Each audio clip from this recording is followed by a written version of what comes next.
¿Qué se rompe en el alma de un hombre para llegar a matar? ¿Qué ha ocurrido en su corazón para cruzar los límites del tabú ancestral? ¿Qué lo ha conducido a la noche de autos? Les habla Francisco José Fernández Cruz Sequera y les doy la bienvenida a este programa en el que, sábado a sábado, recorremos la naturaleza del crimen y del criminal. Comenzamos.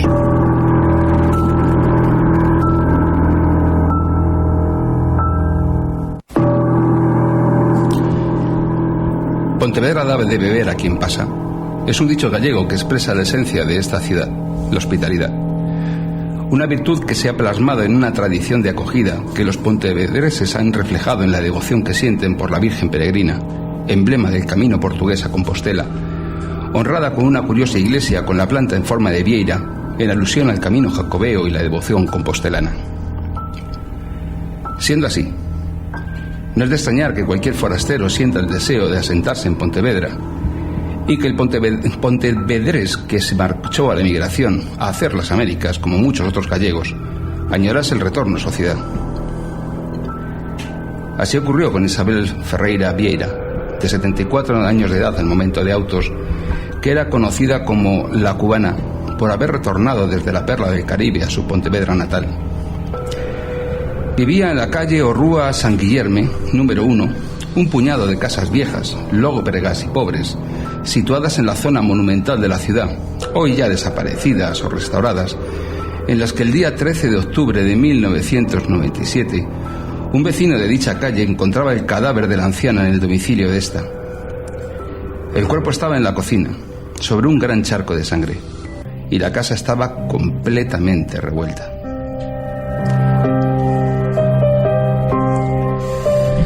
La autopsia determinó que había recibido 7 puñaladas, 3 en la espalda, 3 en el pecho y otra de 9 centímetros de longitud que le seccionó el cuello, asestadas con un cuchillo de cocina de grandes dimensiones. La muerte fue casi instantánea. Las cuchilladas provocaron un shock traumático e hipovolémico irreversible. De la inspección ocular realizada en el lugar del crimen por el conocido inspector de policía lucense José Antonio Rodríguez Vázquez, un pionero en aplicar técnicas científicas modernas al trabajo policial, se dedujo que el móvil había sido el robo de algunas joyas miserables y el dinero que la pobre mujer guardaba en su vivienda, siempre escaso. Las primeras sospechas policiales se centraron sobre el hijo de Isabel, Luis Ferreira, alias El Gitano, que vivía a pocos metros de su madre y quien, a decir de los vecinos, mantenía una relación bastante mala con la fallecida. Además, su padre había muerto también en extrañas circunstancias 6 meses antes, en un lamentable accidente, al caerse por las escaleras del inmueble. Los vecinos vivían atemorizados por el hijo de la víctima, que presentaba habitualmente un aspecto sucio y descuidado, deambulando por el barrio con una actitud chulesca y violenta, que despertaba el recelo y el temor en los vecinos, al portar consigo por la calle un palo de madera rematado con un pincho metálico. A nadie le cabía duda de que era el asesino, y fue arrestado 5 días después del asesinato de su madre. Los policías interrogaron a fondo a El Gitano, pero no cantaba. Y tampoco pudieron encontrar indicios de su participación en el crimen, por lo que tuvo que ser puesto en libertad al día siguiente de su detención. La instrucción del caso no avanzó en los meses siguientes y, finalmente, tuvo que sobreseerse y enviarse al archivo. No había nada que hacer.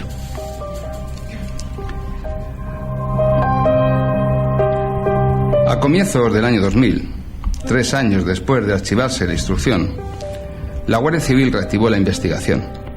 Un testigo, que pasó a tener la condición de testigo protegido, al que se denominó en clave como Omega, puso a los investigadores tras la pista de un nuevo sospechoso. Así, la Guardia Civil volvió a estudiar algunos elementos recogidos en la escena del crimen: restos de un cigarrillo que había en una mesa y pelos encontrados sobre el pubis y el abdomen de Isabel Ferreira, dando positivo el análisis de las muestras genéticas de los pelos, que se correspondían con el perfil biológico de Julio Ruibal Ogando, de 24 años, deficiente psíquico, sobrino de un hombre llamado Miguel Ogando García, un delincuente habitual que ya cargaba con un muerto en su haber, que se sepa, y que se encontraba cumpliendo condena al momento del asesinato, sobre el que la Guardia Civil pensaba que había aprovechado un permiso penitenciario para asesinar a la anciana, y que ya había sido condenado a 20 años de prisión en 1982 por el asesinato de Francisco García Morgade, un panadero de 66 años de la localidad de Cotobade, crimen por el que también se acusó a su hermana María Teresa. Además, contaba en su historial criminal con un largo historial delictivo de robos con fuerza a prostitutas. Y en uno de estos robos, una de ellas tuvo la mala ocurrencia de resistirse, por lo que la arrastró a una zona apartada, la tiró al suelo y, agarrándola por el cuello, la destrozó a patadas. Para acto seguido, sentándose encima de ella y golpeando su cabeza con una piedra, dejarla sin conocimiento. Esto le hizo pensar que estaba muerta. Y después, con la misma frialdad de siempre, se alejó del lugar con su parco botín, siendo detenido al poco tiempo y condenado a 16 años de prisión por homicidio en grado de tentativa. A la vista del resultado de la investigación, la Guardia Civil detenía a una familia entera, los Ogando, y acusaba a Miguel Ogando García de ser el presunto autor material del asesinato, y a su hermana, María Teresa Ogando, y el hijo de esta, Julio Ruibal, como cómplices. La madre de Miguel, Otilia García, que creía la Guardia Civil que también había participado de alguna manera en la muerte, ya había fallecido al momento de las detenciones. Los guardias civiles realizaron una reconstrucción de los hechos, formulando la siguiente sucesión cronológica de los mismos. El 12 de octubre de 1997, Miguel, aprovechando un permiso carcelario, junto con su hermana y sobrino, acudió a casa de Isabel Ferreira. Una vez allí, y tras tomar unas consumiciones, Miguel y la anciana iniciaron una discusión sobre una deuda que tenía la misma con Miguel, y en un momento dado comenzó a gritar a la mujer que quería su dinero inmediatamente o la mataba, y sin dar tiempo siquiera a que la mujer contestase, se abalanzó sobre ella y la acuchilló en el pecho y la espalda en 6 ocasiones. Cuando el cuerpo de la víctima estaba en el suelo, el agresor la sujetó la cabeza y la degolló. A continuación, y para cobrarse la pretendida deuda, registró la casa, apoderándose de unos anillos, de unos pendientes de oro y de unas cartillas de ahorro de la mujer. Tras abandonar el lugar, arrojó las libretas bancarias y el cuchillo a la ría de Pontevedra. El fiscal encargado del caso finalmente decidió acusar solo a Miguel y no al sobrino ni a la hermana, porque habían cooperado con la justicia y habían intentado infructuosamente, al parecer, detener el ataque mortal. De ahí que los cabellos de Julio apareciesen pegados al cuerpo de la anciana.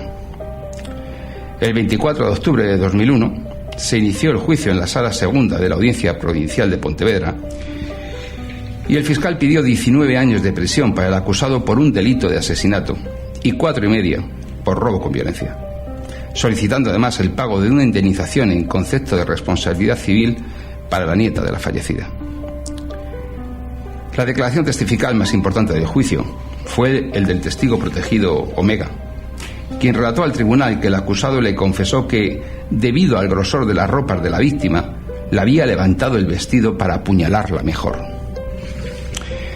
Contra todo pronóstico, tras 9 horas de deliberación, el jurado popular declaró por mayoría de 8 de los 9 miembros que Miguel Ogando era inocente de la muerte de la anciana y desestimaba los testimonios aportados por la Fiscalía de la hermana y el sobrino del imputado, y tampoco daba credibilidad al testigo protegido.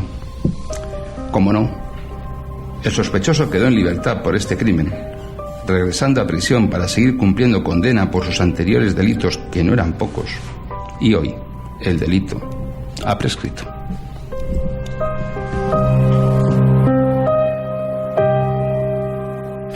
Una madrugada de sábado más. Buenas noches a la audiencia y buenas noches a los invitados habituales del programa que vuelven al lugar de los hechos, en el que perpetran madrugada a madrugada sus comentarios siempre tan elogiados en las redes sociales.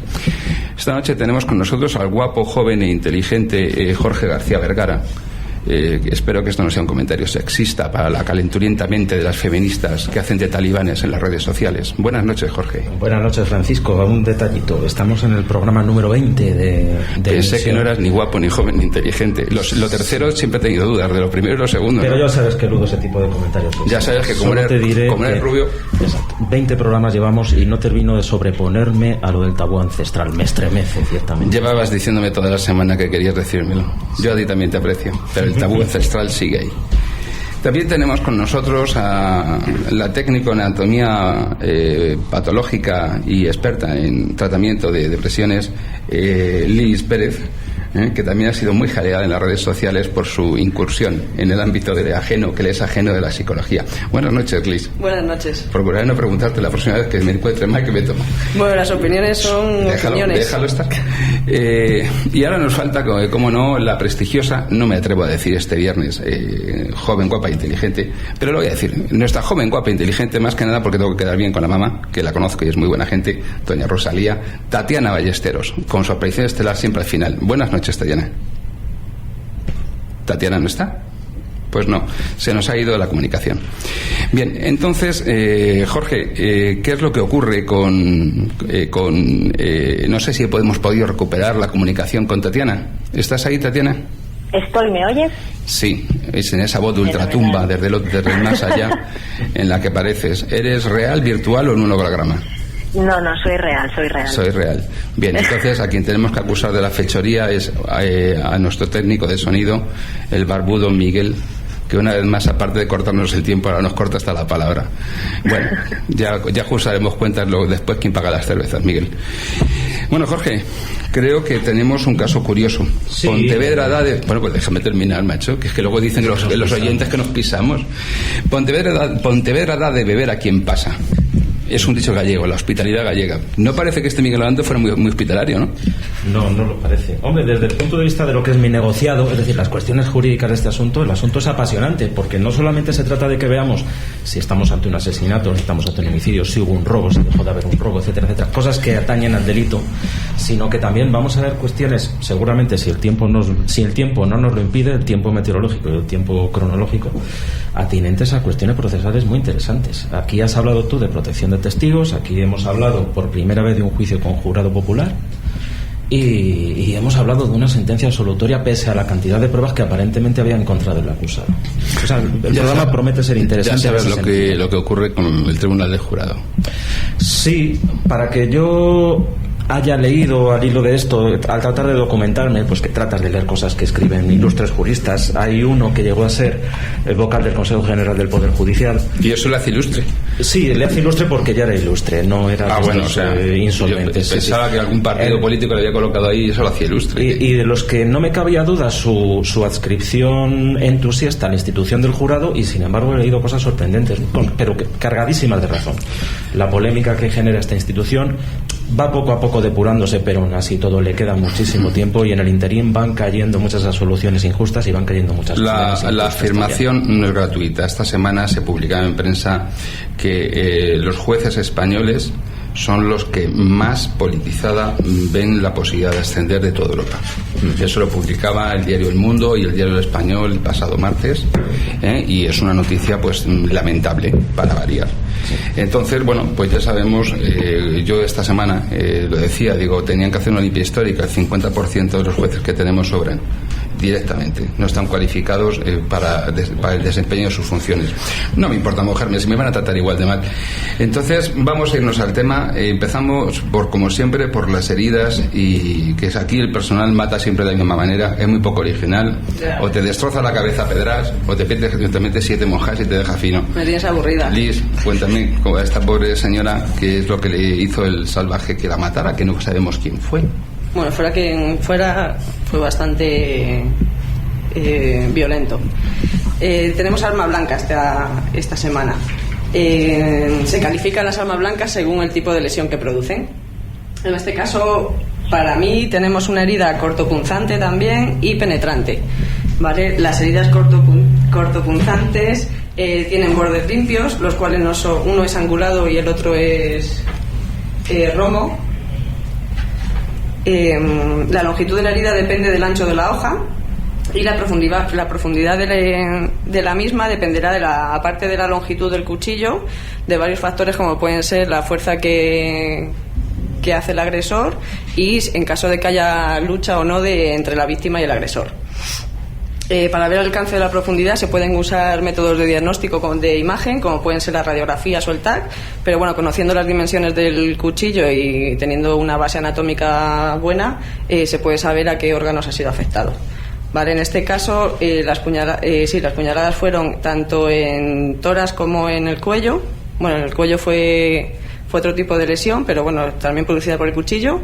En este caso nos encontramos que los órganos afectados serían tórax, aorta y pulmón, entre los principales. Desde cualquier punto del tórax, en la lesión de este tipo va a afectar al pulmón, ya que ocupa gran parte de la cavidad torácica. Los pulmones llegan aproximadamente hasta el 7º espacio intercostal, pero hasta el 9º espacio nos encontramos con la pleura pulmonar, que también va a afectar y va a tener lesiones de tipo respiratorio. Y además, aparte de lesiones respiratorias, va a afectar a otros órganos también, como puede ser el hígado, parte del estómago y parte de los riñones, y el diafragma, sobre todo.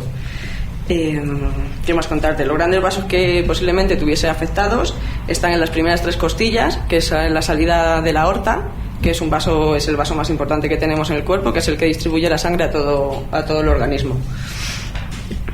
Más contarte. Bueno, la causa de la muerte que pone en el informe es un shock traumático hipovolémico, ¿vale? El shock traumático, en toda lesión grave se produce una alteración principal que no ocurre precisamente en el corazón, sino que se produce en los capilares, que son los vasos más pequeñitos que tenemos. Y el cuerpo tiene un sistema de defensa que activa el sistema nervioso y el sistema endocrino. La característica predominante de esta reducción de volumen de la sangre circulante acompaña a la vasoconstricción, es decir, que los vasos se contraen y seguidamente se vuelven a dilatar. Vale, en este caso, como tenemos bastante pérdida de sangre por toda la rotura de vasos, una vez que se contraen, cuando vuelven a vasodilatarse, se producen hemorragias.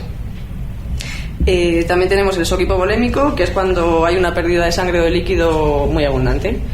Aproximadamente como 1/5 parte del volumen de sangre, en el momento que se produce esa pérdida de sangre se produce el shock hipovolémico, y lo que te pasa es que te desmayas de primeras. Y bueno, y la muerte producida, claro, por toda la pérdida de sangre. Liz, yo quería preguntarte una cosa.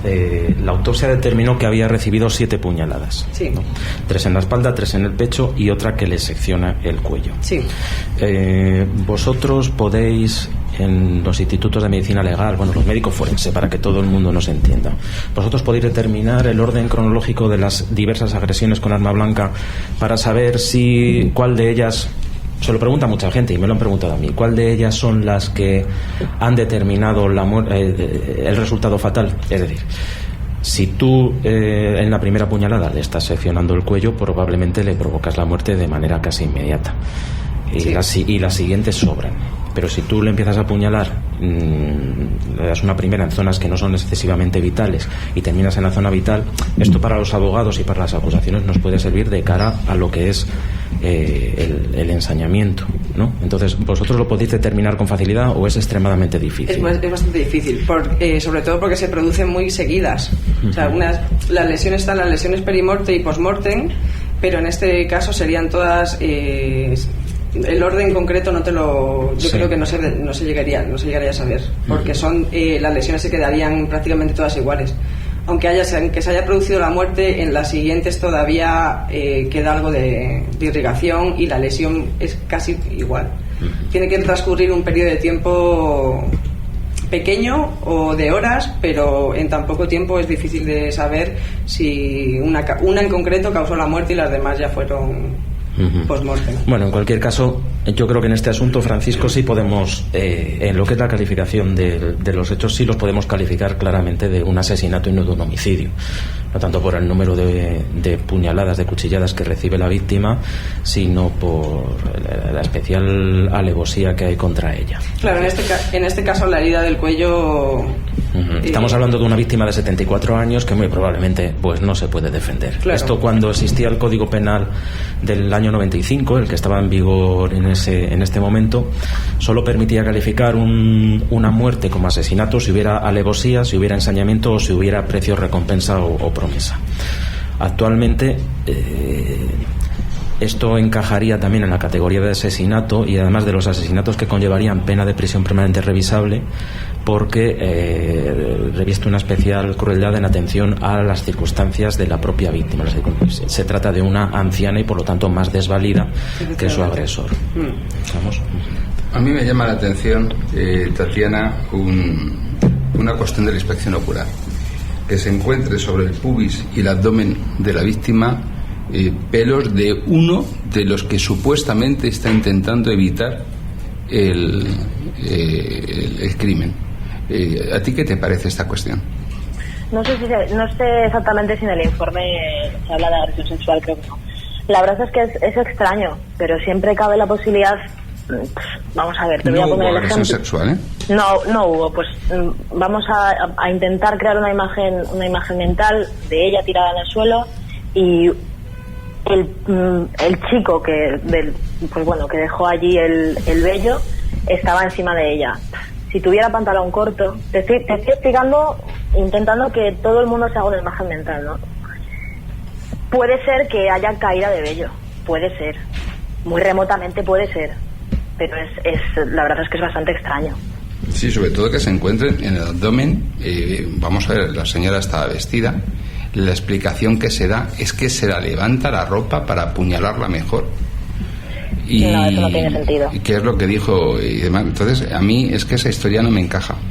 No me encaja porque la impresión que me produce es que si esas personas supuestamente reconocen que estaban en el momento de los hechos y que los presenciaron, son dos testigos presenciales, cuidado porque fijaros el detalle, resulta que son familiares del acusado que se eximen de su responsabilidad acusando a un familiar, es decir, a su hermano y a su tío, y llama la atención. Y como también llama la atención que, dado que era un testigo protegido, el tal Omega, no sabemos quién era.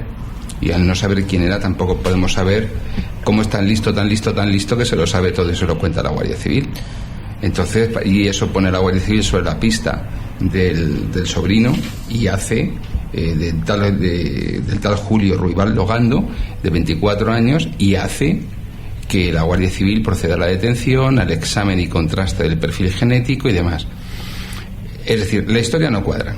Y la historia no cuadra porque este detalle de los pelos que no vello, porque esas otras, se habla de que en una mesa y en el cuerpo hay pelos, no vello, es decir, cabello. Y el cabello, ¿alguien me explica cómo llega el cabello de este tipo al abdomen de la víctima? Una señora que en ese momento estaba vestida con la parca explicación de que es que la levanta la ropa el otro para apuñalarla, o sea que uno levanta la ropa para apuñalarla mejor, como el lobo, y a continuación del salvador, frustrado, quedan los pelos. A mí no me cuadra la historia. Liz, ¿tú qué opinas? La verdad es que cuando lo he leído me ha resultado un poco curioso porque este tipo de lesiones, cuando son suicidas, sí tienden a levantarse la ropa para que la herida sea más directa. Para tirarse sobre el cuchillo jamonero. Como si fueran romanos, generales romanos suicidándose en la derrota, ¿no? Sí. Y en caso de homicidios no se produce este tipo de actos de levantar la ropa. Sabes perfectamente que por la fuerza que tú vayas a hacer sobre la víctima vas a atravesar la ropa perfectamente. Luego, hay una cierta tendencia a pensar el sobrino del acusado. Automáticamente no sabemos por qué eso nos lleva a pensar en un menor. En este caso tiene 24 años el pájaro, y el único dato que existe fehaciente son sus pelos allí, con lo cual de verdad que fue Miguel Ogando la persona acusada responsable presunto de eso. Es decir, había razones que pudieran abundar en esa dirección, porque bueno, sí, de acuerdo, le colgamos el mochuelo porque tiene un historial fino, pero a mí no me cuadra. Pues así pasa lo que pasa, Francisco, que bien porque haya sido por un jurado popular, del cual nos puede caber serias dudas acerca de que estén cumpliendo debidamente su función. Retrocede a la Guardia Civil. Ya, bien por eso, bien por una instrucción que tampoco es muy 3 años muy después, bollante, claro, que 3 años después vayamos a recordar que ahí había un pelo y que había que alguien llega y canta. Sí. A ver, porque llega un día alguien 3 años después y va a la Guardia Civil y canta, ¿a cambio de qué o por qué? Claro. Y se le mantiene protegido hasta el mismo acto del juicio, que suele ser muy raro esto de mantener un testigo protegido en cuanto a su identidad. Hasta el mismo acto del juicio suele ser algo muy excepcional y para delitos mucho más graves que estos, terrorismo, narcotráfico, etcétera. La semana pasada intervenía en la Audiencia Nacional yo por un tema de enaltecimiento del terrorismo y se mantenía a los policías vascos ese carácter de testigo protegido. Entonces estamos hablando de pero me estás hablando de con la Iglesia hemos topado. No estamos hablando de un testigo de un civil. Los supuestos en los que se mantiene frecuentemente ese carácter protegido del testigo, ¿no? Normalmente este tipo de testigos, cuando llegan al juicio, los civiles, vamos a hablar de los civiles, pues la máxima precaución que se adopta con ellos es que declaren con un biombo, de manera que los acusados no puedan ver a esta persona, sí que lo puedan ver los abogados y el Ministerio Fiscal y por supuesto la sala.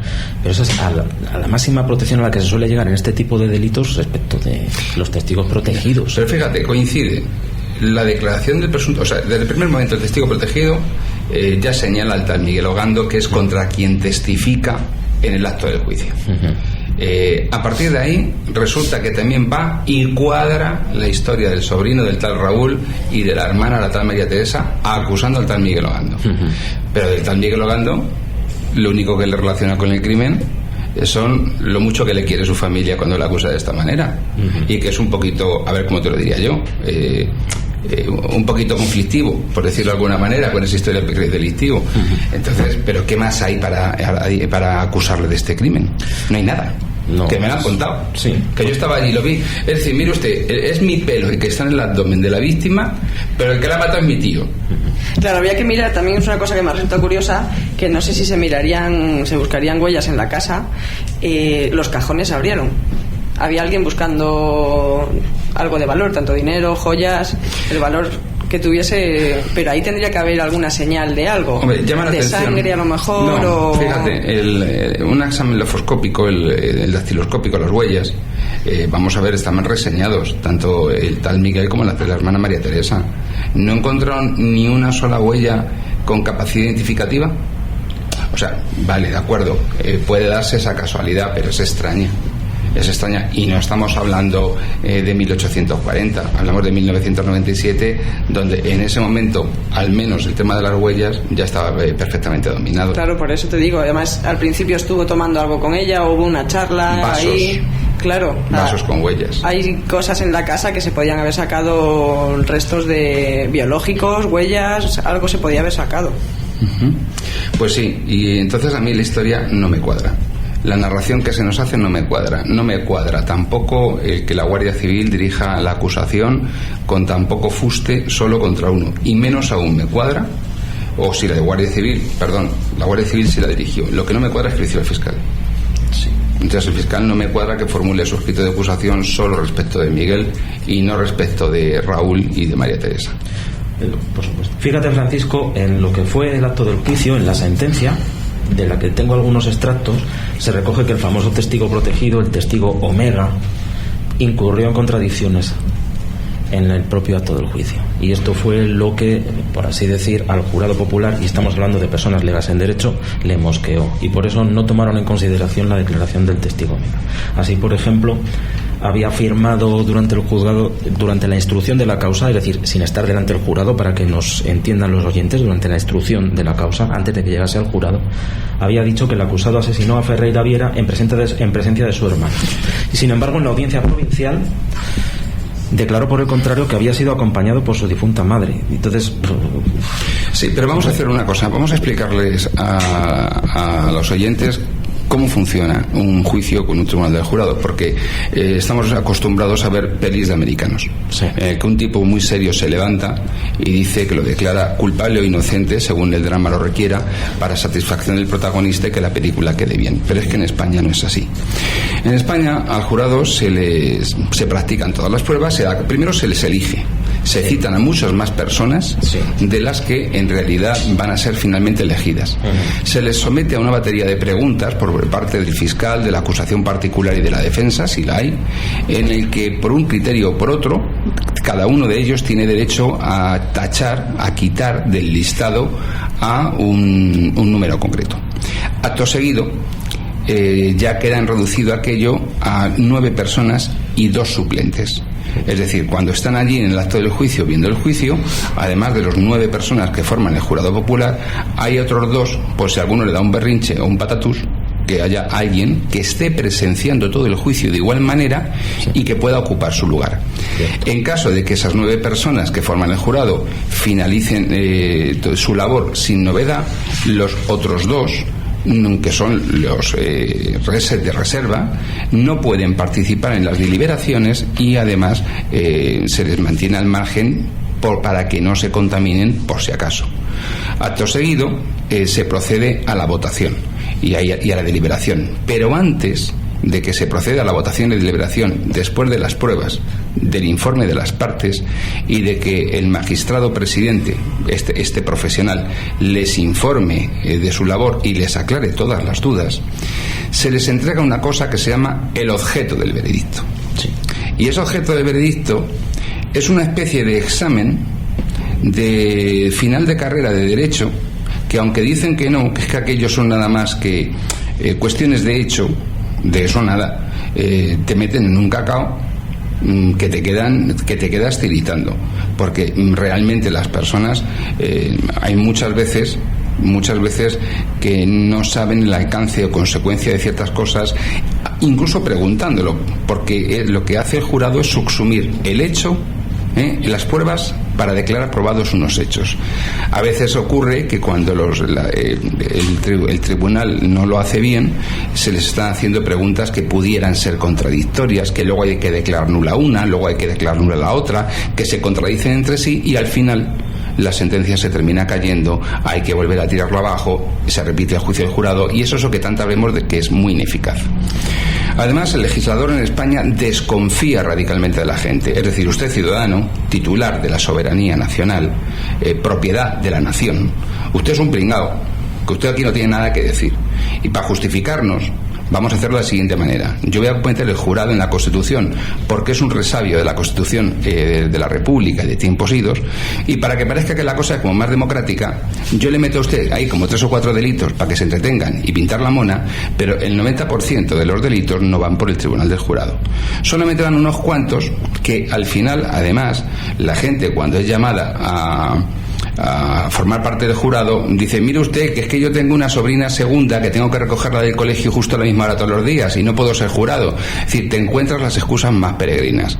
Por lo tanto, ni el legislador confía en el ciudadano, ni el ciudadano quiere formar parte del jurado. Y cuando el jurado se forma un pitote fino filipino. Es decir, eso es un jurado. ¿Me he explicado? Pues ahora podemos seguir. Bien. Bueno, históricamente nos tenemos que retrotraer un poco más allá de la Segunda República, porque ya en el Estatuto de Bayona, con el famoso José Bonaparte, ya se introdujo la institución del jurado, que nunca se llevó a efecto. Posteriormente en la Constitución de 1812 también. Lo que pasa es que luego en la práctica, con la de disturbios, guerras civiles intestinas que hubo a lo largo de todo el siglo XIX, pues el jurado no llegó a tener efecto. Pero vamos, se remonta mucho más. Disturbios es lo que está provocando esta noche el programa de radio, o sea que un poquito de moderación, por favor, que estemos fuera de antena. Y otra vez estamos con los oyentes. Menos mal que no vamos a reproducir lo que estábamos diciendo aquí sobre el crimen, porque tenía su aquel. Tatiana, que estás por ahí muy perdida esta noche, ¿qué opinas sobre todo esto que estamos poniendo encima de la mesa, de que no nos cuadra la historia de que se plantea el fiscal ante el jurado? La verdad es que yo en temas penales y en temas procesales me pierdo un poco, pero hombre... No, la narración de los hechos, Tati, ¿te encaja? A ver, por un lado sí que me puede encajar pues las razones por las que le acusaron, Y por otro lado, no, la verdad es que me parece que la inspección ocular, y me parece que el trabajo en este caso de la Guardia Civil, que fue el que estudió pues los elementos recogidos de la escena del crimen, me parece un poco escasa. Pues por lo que decía un poco Liz, ¿no? O sea, sí que es cierto que encontraron restos de un cigarrillo, pelos encontrados, que es lo que estábamos hablando antes, pero el no averiguar o el no intentar ver indicios de huellas o algo más, pues me parece un trabajo un poco escaso para un crimen tan atroz y tan violento como este, que son 9 puñaladas o 7 puñaladas, perdona, a una anciana, que es una persona vulnerable. Yo, Tatiana, te quería hacer una pregunta, porque hay un dato que me resulta un poco curioso. Estremecedor. Miguel tiene una parte de la víctima de la que estamos hablando. Aparte de la víctima de la que estamos hablando, comete otro crimen de un hombre de 66 años y agrede a una prostituta, a la cual para mí es algo parecido a lo que le hace a esta mujer, porque primero la tira al suelo, me parece que la golpea y luego le golpea la cabeza. En el caso de la mujer es apuñalada y luego una vez en el suelo la coge de la cabeza y le degolla el cuello. ¿Qué parecido o qué puede haber ahí de similitud o...? Pues la similitud entre los tres crímenes, primero es la vulnerabilidad de la víctima, que ya lo hablamos en otro caso con el caso de una prostituta, son víctimas vulnerables, tanto ancianos como prostitutas, y luego es un crimen lo que llamamos pasional, ¿no? Sí que es cierto que el crimen pasional siempre lo asociamos a la violencia de género, pero no estrictamente es eso. O sea, un crimen pasional hace referencia a un delito en el que el que perpetra ese crimen o ese asesinato tiene una repentina alteración de la conciencia, ¿no? Que pues por celos, por ira, por lo que sea, y lo hace de una manera totalmente pasional, como coger un cuchillo y asestar X puñaladas, como coger una piedra y golpear la cabeza de una persona. Son crímenes que son, no creo que sean premeditados, sino lo que te digo, ¿no? Pasionales. O sea, se deja un poco llevar por ese impulso, o más bien no controla el impulso y claro, pues al final termina cometiendo el crimen. ¿Y tú crees que con la mujer no iba ya con ello en la cabeza? De si no me paga...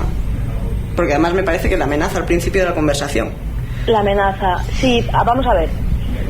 Cuando te digo que no lo tenía premeditado es que no sé de dónde salió el cuchillo, pero el cuchillo entiendo que salió de la cocina, porque ella está en la cocina. Es un dato curioso que muriera en la cocina y es una cosa que estadísticamente está comprobado, que las mujeres, sin ánimo de que suene machista ni muchísimo menos, mueren más en la cocina cuando son asesinatos o crímenes que suceden dentro de un hogar, y los hombres más en los salones. Esto como dato aparte. Pero si el cuchillo salió de la cocina, ya te digo, no creo que estuviera premeditado. Ahora bien, que él llevara el cuchillo para amenazarla, pues puede ser también. Pero no, vamos a seguir. Vamos a seguir haciendo amigos. Existe la violencia entre sexos, existe la violencia familiar, existe el crimen pasional, pero no existe el crimen entre géneros, porque entre las telas y los sustantivos no hay crímenes. Es decir, el que las feministas quieran imponer su ideología diciéndonos la palabra género, aquí en este programa, mientras yo lo siga llevando, no cuenta. Es decir, no nos confundamos, y eso lo pienso seguir manteniendo, porque la construcción del lenguaje construye la realidad, y a día de hoy las feministas siguen imponiendo una realidad que no tiene nada que ver con lo que vivo a diario, y un poquito más que ellas entiendo, porque yo llevo 8 procedimientos de violencia de género en los últimos 20 días, uno de ellos por homicidio en grado de tentativa. Por lo tanto, lecciones no me van a dar. Y la palabra violencia de género han conseguido colarla en la ley, esa expresión, y han conseguido manipular el lenguaje. Fantástico, pero no van a cambiar la realidad.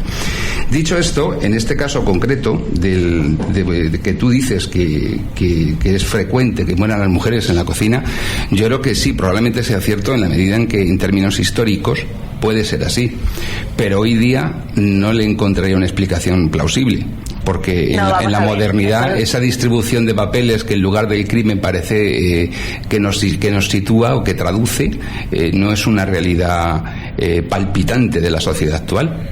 Sí, vamos a ver, yo te hablo de términos estadísticos en los que a lo largo de la historia, no te digo que en el momento actual suceda, pero a lo largo de la historia es cierto que en casos de violencia intrafamiliar, llámalo X, sí que... ¿Y cómo se llama la violencia que sufre una mujer respecto de otra mujer que no tiene derecho a ser protegida en un juzgado de violencia sobre la mujer porque el sujeto activo no es un hombre? Para mí lo mismo. Decir, o sea, para mí es lo mismo violencia de mujeres hacia hombres, de hombres pero esa hacia no sirve mujeres. porque con esa no cobramos subvenciones. Ya, pero bueno, esto es una pena. Esto yo creo que es un debate infinito. Pues vamos a contar más cosas para que los oyentes lo sepan. Es que un funcionario de un juzgado de violencia de la ciudad de Madrid cobra 900 euros más al mes que uno que está en el juzgado de lo penal del mismo edificio dedicado al mismo tema, por ejemplo. Sí, es verdad. Pero claro, cuando yo en este micrófono digo la verdad, luego las feministas histéricas con su espíritu talibán me saltan al cuello. Menos mal que no estoy francamente muy preocupado por ello, ¿no? O sea, a diarios me las encuentro inventándose cuentos chinos en los juzgados y normalmente se les caen, gracias a Dios. No siempre, pero sí habitualmente. Pero hay una cosa, Tatiana, que estamos viendo que es el perfil del criminal. La historia no encaja, la historia no cuadra. Pero tú fíjate que tenemos un tipo al que supuestamente se le acusa por algo que es muy frecuente, que es cometer un delito durante un permiso carcelario. Entonces me gustaría que me explicases tú un poco si esto es algo que se traduce de forma habitual o no en crímenes, esos permisos carcelarios son ocasión para reincidir y cometer delitos, y otras que Jorge nos explicase qué es eso de los permisos carcelarios, como queráis, por el turno que queráis. Bueno, empiezo yo. Empieza Jorge. Los permisos carcelarios, como su propio nombre indica, son permisos que se les conceden a internos que se encuentran desde el segundo grado de tratamiento penitenciario, es decir, que no son presos peligrosos y por lo tanto no se encuentran aislados, y se les conceden permisos a partir generalmente del cumplimiento de una cuarta parte de la condena, ¿no? Entonces, estas personas sí, para ir reinsertándose, para ir volviendo a la sociedad a la que un día volverán, se les van concediendo permisos pues para que vayan un poco pues aclimatándose. Y entonces a este hombre no se considera peligroso. Perdóname, porque Jorge ha introducido un matiz. Dice, para una sociedad a la que un día volverán, será y que haya estado en ella, porque aquí el 40% de la población reclusa. No nos olvidemos que en 1975 había 10.000 presos en España, sí, y 40 años de régimen del 78 nos ha colocado en 80.000, de los cuales el 42% son de procedencia extranjera. Entonces, si son de procedencia extranjera, hay un porcentaje altísimo que jamás han estado en esta sociedad, con lo cual difícilmente van a poder volver. Sí, de hecho sabes que es muy frecuente que se denieguen los permisos carcelarios precisamente por la falta de arraigo del delincuente en nuestra sociedad, ¿no? Sí, lógicamente, porque los fines de la pena, que son la reinserción social, en los casos en los cuales no existe un arraigo de esa persona en la sociedad, es más difícil que se produzca. Es decir, no vas a soltar a una persona así porque sí, por el hecho de que lleve una cuarta parte de la condena, si no tiene a dónde ir. Le vas a soltar en medio de la calle. ¿Dónde se va a reinsertar? ¿En qué sociedad se va a reinsertar? Entonces, para eso existen las juntas de tratamiento y las juntas de régimen en los centros penitenciarios, para evaluar antes de que un juez lo disponga si esa persona está o no capacitada para ello. Y a lo que tú me preguntabas antes, pues el hombre este que había sido previamente condenado por un delito de homicidio y por una tentativa también de homicidio a una prostituta, sí, parece ser que a 16 años de prisión, pues seguramente habría cumplido el mínimo imprescindible para que pudiera disfrutar de permisos penitenciarios. Es decir, no es lo de que se pudran en la cárcel, no se pudren en la cárcel ni los etarras. Hombre, esta semana ha salido una individua a la calle, Idoia López Riaño, alias La Tigresa, que decía que cuando tenía relaciones sexuales con un chacurra, es decir, perro, en euskera, le sentía deseos de pegarle un tiro en la boca. Es decir, claro, yo que he sido chacurra, según esta señora, que tiene 23 muertos a su espalda, de los cuales solo 17 eran guardias civiles, compañeros míos, como entenderéis, me cuesta mucho entender que esta individua le hayan soltado esta semana de la prisión de Nanclares de Oca para que disfrute con su marido y con su niño y que haya pagado 1 año de prisión por muerto. La lástima es que no apliquemos la ley del talión.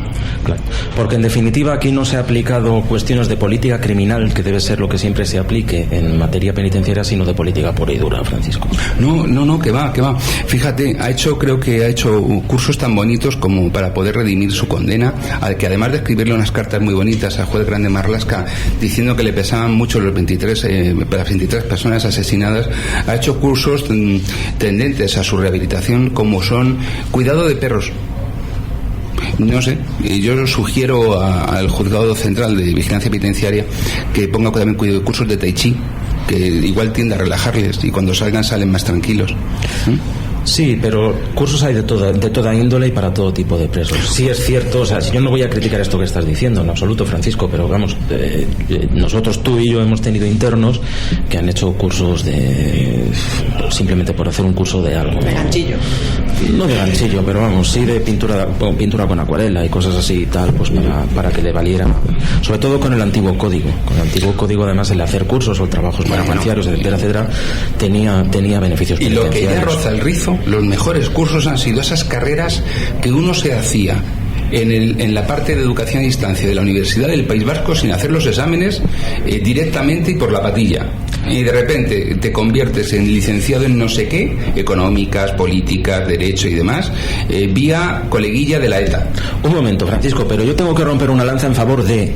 No, si yo les iba a romper la lanza, sí. Centenares y centenares de internos que han aprendido derecho en la cárcel, no me refiero al LUTE, ¿eh? Hay muchos más. Sí, que han aprendido derecho en la cárcel y que te diría, yo a veces veo cosas como he tenido ocasión de ver esta semana en un recurso ante el Tribunal Supremo, en la sala de lo contencioso administrativo, que el propio Tribunal Supremo me requería a mí para que le dijera qué era lo que estaba recurriendo el interno, y cuando yo lo vi dije, me parece algo brillante lo que ha escrito este hombre, sabe más derecho que yo. Tanto es así que ese recurso que tú estás comentando es un recurso que cuando tú o yo empezamos a ejercer y te nos sellando el carnet del colegio al mes siguiente, no lo hubiéramos hecho. Yo solamente recuerdo que el lunes llegué a la sala tercera de lo contencioso, en la secretaría, pedí los antecedentes porque en la secretaría tampoco sabían de qué se trataba. Me dijeron, mire usted, letrado, que no sabemos qué es lo que está recurriendo este señor. Miré los antecedentes, lo fotocopié y comenté, digo, tengo que volver a estudiar derecho. Pasando apuntes, ¿no? Compartiendo apuntes. Tengo que volver a estudiar derecho porque este señor hizo unas cosas increíbles y luego las pude comprobar. Y desde luego es una pretensión totalmente sostenible y además muy muy fundamental. Hay muchos de ellos aprenden mucho. Hay un libro muy útil, muy práctico, cuyo autor ahora mismo no recuerdo, creo que era un abogado, un compañero, que era cómo defenderse de la cárcel. Y es un libro que ha sido muy utilizado por los internos a la hora de confeccionar todo lo que son las cuestiones de los incidentes, de sanciones, de permisos, de traslados, todo lo que son los incidentes de la vida en prisión, que los dominan muchísimo. Evidentemente, cuando te metes en una resolución de la Junta de Tratamiento en la que la Junta de Tratamiento te deniega un permiso, el recurso de apelación te lo tiene que firmar un abogado, ¿no? Ante la audiencia provincial. Pero sí es cierto que hay personas que de verdad, a base de que es su vida, aprenden muchísimo en prisión, pero muchísimo. Entonces estamos hablando de que hay más beneficios penitenciarios como consecuencia, es decir, solamente hay la posibilidad de los fines de semana, también hay permisos de salida de otro tipo. Sí, puede haber permisos de salida de más tiempo que el fin de semana, según vaya avanzando en el grado de tratamiento, y perfectamente todo eso es compatible. Y además puede haber permisos por circunstancias familiares del propio reo y una cosa, Jorge, aquí habla de que la Guardia Civil hizo una reconstrucción de los hechos. ¿Nos puedes explicar qué es esto? Pues una reconstrucción de los hechos es una diligencia que se practica, que se tiene que practicar siempre con el juez, se tiene que practicar con la presencia del letrado de la Administración de Justicia, del secretario judicial, para que levante acta de todo cuanto se está viendo y todo cuanto se está desarrollando, y generalmente se tiene que practicar con presencia de la persona investigada, de la persona en este caso inculpada o procesada en el estado en que se encuentre, es decir, contra la persona contra la cual se está dirigiendo el procedimiento, para que se pueda, y también testigos y también pues etcétera, todos los que hayan estado por allí, que puedan comparecer al lugar de los hechos para decir qué es lo que ocurrió el día de autos o la noche de autos. Tenemos pendiente la contestación de Tatiana. Sí. A ver, vamos a ver, yo independientemente de todo lo que es un permiso carcelario y demás, te diré que la reincidencia depende mucho de la persona. Yo no pongo en duda que en la prisión donde este hombre cumpliera condena y en la Junta de Tratamiento se valorara lo que se tuviera que valorar para darle ese permiso, pero sí que es cierto que con 2 asesinatos a su espalda supongo que alguien tuvo que ver en algún momento que podía reincidir. Ahora también hay presos y gente muy lista que sabe cómo hacerlo y, como bien habéis dicho, concursos de acuarela para que le den ese permiso. Una cuestión, Tatiana. Fíjate que en los criminólogos, las personas tituladas en criminología que forman parte de las juntas de tratamiento, no están en tales juntas de tratamiento en calidad de criminólogos. ¿Tú no crees que sería importante que se incorporasen a las juntas de tratamiento y a los juzgados de vigilancia, o a los juzgados de vigilancia penitenciaria, pero creo que sería más oportuno en las juntas de tratamiento, criminólogos titulados con capacidad para poder hacer un estudio sobre el informe del psicólogo? Independientemente de mi profesión, te diré que creo que es esencial el papel del criminólogo en las prisiones, pero bueno, desgraciadamente en este país pues no se nos da ese voto de confianza. Ojalá algún día se nos dé, pero para mí es esencial. En muchos sitios y en muchas administraciones creo que es importante el papel del criminólogo.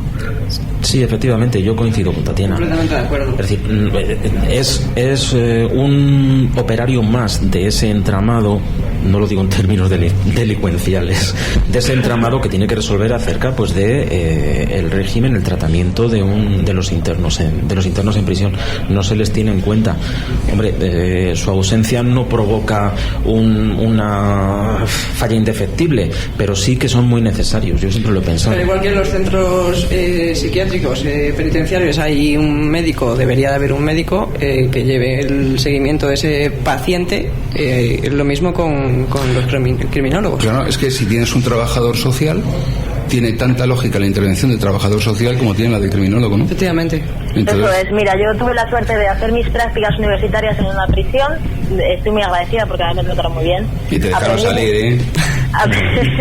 Aprendí mucho, pero sí que eché en falta un criminólogo con experiencia que me pudiera explicar desde mi profesión qué es lo más adecuado para los presos. Lo eché mucho de menos, la verdad. Y una cuestión más, Jorge, estamos viendo que aquí en el jurado, tras 9 horas de deliberación, hubo 8 de 9 miembros de mayoría. ¿Es la misma mayoría para condenar que para absolver?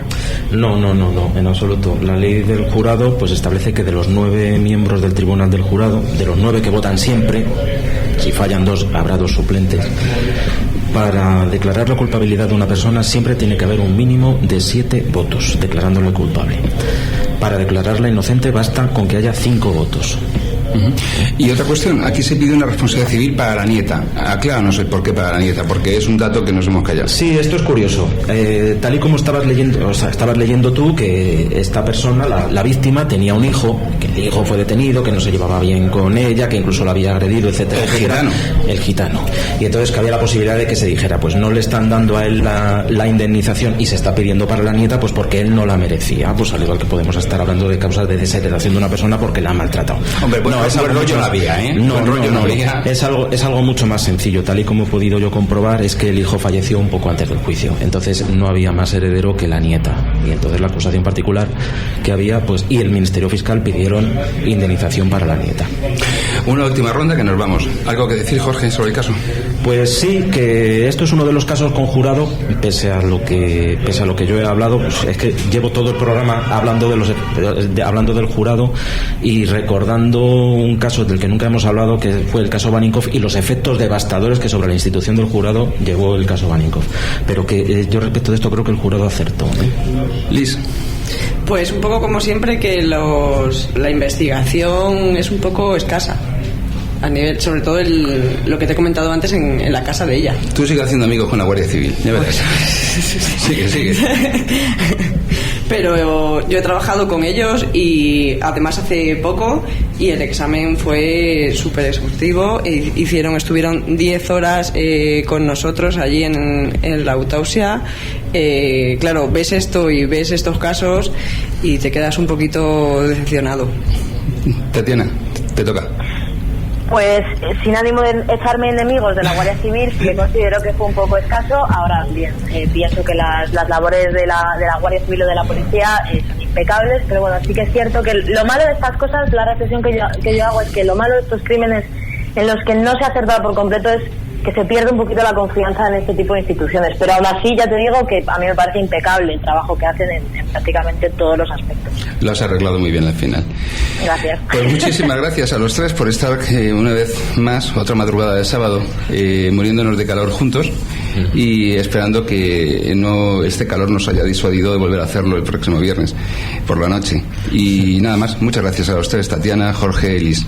Muchas gracias. A ti. Y a los oyentes, como siempre, recordarles nuestra página de Facebook, que existe, que está, que hay además un grupo de amigos de la Noche de Autos en el que pueden pertenecer todos los oyentes que lo deseen, que algún oyente nos ha hecho comentarios interesantes con nuestro correo electrónico, lanochedeautos@gmail.com, pero que animamos especialmente a nuestros amigos del otro lado del océano a que los hagan desde la facultad, que los tenemos muy en cuenta, que tenemos la página web que sigue en construcción, pero que iremos introduciendo todos los casos de lanochedeautos.com. Hablamos también del blog en el que escribimos tanto Jorge como yo, que es derechopenal.com, y sugerirles una vez más que regresen a las bodas de sangre que nuestra amiga Carolina Sánchez hace en su blog de memorias de la otra orilla.com, porque francamente descubrirán el origen de la obra de Lorca, Bodas de Sangre, que fue un hecho real y que de un modo breve pero muy acertado e inteligente Carolina sabe exponernos. Una vez más, recordarles que es importantísimo para que el programa pueda perpetuarse más allá de la frontera de este verano, en la próxima temporada, que procedan a descargarse en las redes sociales, en iVoox, el programa. Y nada más, agradecerles una vez más su atención y recordarles que el verdadero terror es retirar la máscara al asesino, suponiendo que vamos a encontrarnos algo, para descubrir que detrás no hay nada. Hasta el próximo sábado. Buenas noches. Los investigadores de homicidios hablan del carácter cíclico con el que el crimen vuelve a la actualidad. Una especie de eterno retorno del horror que asalta nuestras vidas en cada generación para formular con cada cuerpo abandonado una pregunta sin respuesta hecha desde un mar de desolación, de pasiones y esperanzas rasgadas, de sueños frustrados por el dolor. Y este interrogante, la sociedad trata de